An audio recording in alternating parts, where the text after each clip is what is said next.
Hello, this is another tough video, tell a friend video. This time on the topic why the French Revolution is no blueprint for a system upgrade, system update, or let's call it Corona revolution. And now, so this was an analysis I've done, I probably took like just the preparation here, maybe 2 hours for the preparation, and it was kind of without claiming I want this result. It's open, and so the result that came was very disappointing, and I show you why it's disappointing, and then maybe you can add a comment and say, look, maybe we can do this or that, which would help the situation. Now, if I look at the French Revolution, that was around 1789, and before that there was the US Revolution some years before that. So what happened there? You had the king, who was very cruel, and then there was like the clerk, so the clerus, so the church, and the nobles. So the lower nobles, not the king, and then there was the huge citizens, the group of citizens and farmers and peasants and so on. And now the thing is, what happened? So he was cruel. These ones were also cruel, and these guys were excluded from everything. And what is everything? Now everything is they were poor, but poor, it doesn't matter, poor and hungry. Yeah, poor and hungry. And the other thing is no joy.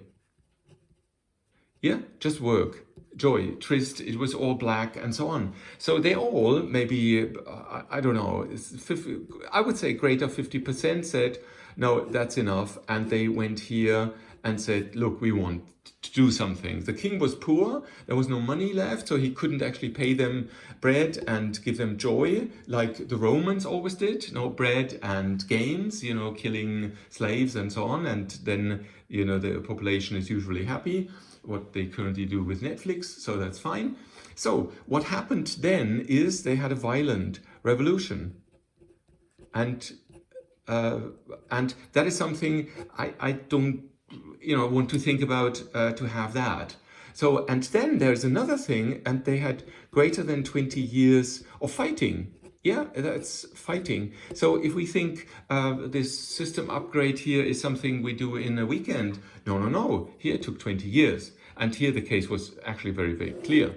So if I now transfer this into the year 2020, where we are, now the thing is, I mentioned this once, we have about 10,000 kings, then we have about 10 million people that are in power, they are in scientific, medical, political situations, and they actually work together. So that's kind of the same plot. And then you have, and now the thing is, then you have about 10 billion people, and they are, and now the question is, are they here in the same situation? And that is not true. They are not in the same situation. They are not hungry. And they have fun. They have fun. They have Netflix. They have soccer.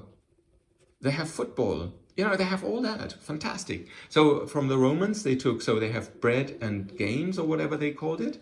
So these are happy. So that means you could say 90% of these chaps here, they are happy. They're really happy. And now why do I come to this 90%? That is a number I like to use, and that comes from the 1-9-90 rules, which you can look up on the internet if you want to. 1 is kind of coming up with an idea. 9 are passively, actively following, and 90 don't care. And this is here the 90. And that is in most cases, that is true. Now, obviously it might be true here and here as well. So the question is now, are there maybe 10% of these guys, good guys, that would do something, or 1% that then convinces them? I don't think so. I do not think so, because it's a terrible risk they take. Here, if you do something, if you're one of these 1 or 9 and you do something, the risk, what is it? Maybe you go to jail for a year or 2 or 3 and then you come out and you kind of muddle through like you did before.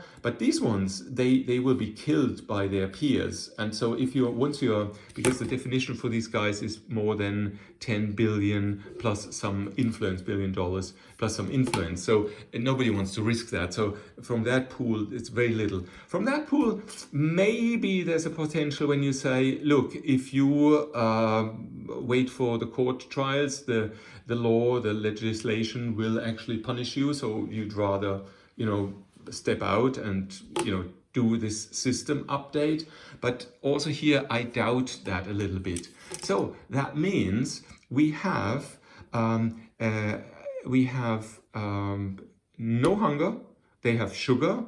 They have because this not hungry means sugar, processed food. It also means junk food. McDonald's, whatever, you can eat and drink as much sugary stuff you want. And very important, drugs. Yeah, medical drugs. You can have whatever you want. You can have alcohol, you can have pills, whatever you want. So they are happy. So these guys are actually happy. And that is the big difference to the French Revolution.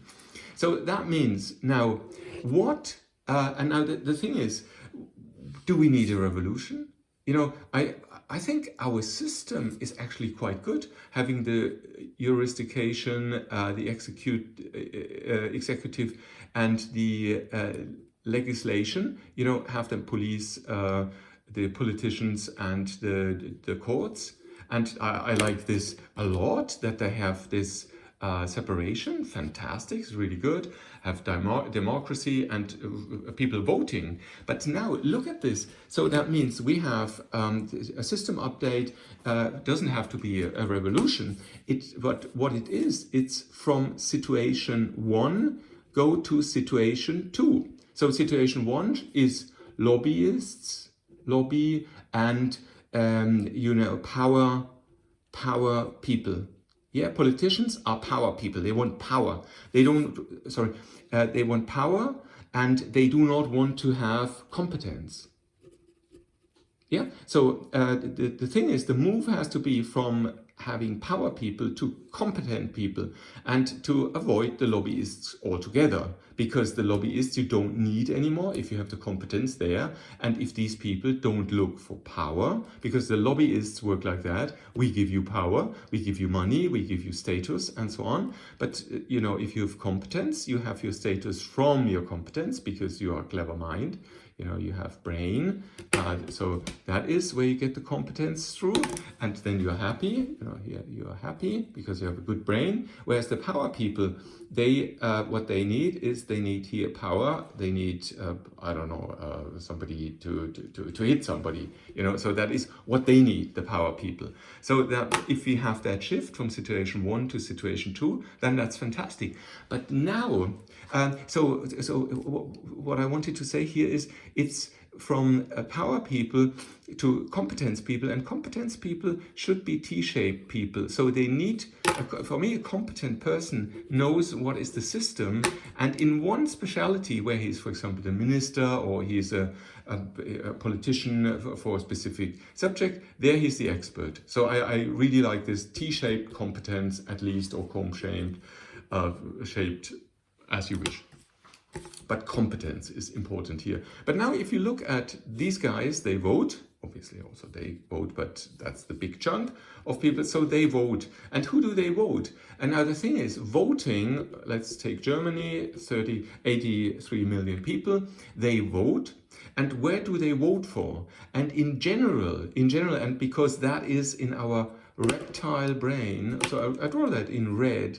So it's a reptile brain, yeah? And the reptile brain goes for power, alpha male, alpha, the leader, we follow you. So most of these guys will vote for the power people. And then also the power people, actually, are only interested in power, while as the competent people, they try to improve their competence, but improving their competence makes them kind of even more like sophisticated in their argumentation and so on. And so I would again stick to the 90%. So the 90% would rather vote for these guys than for these.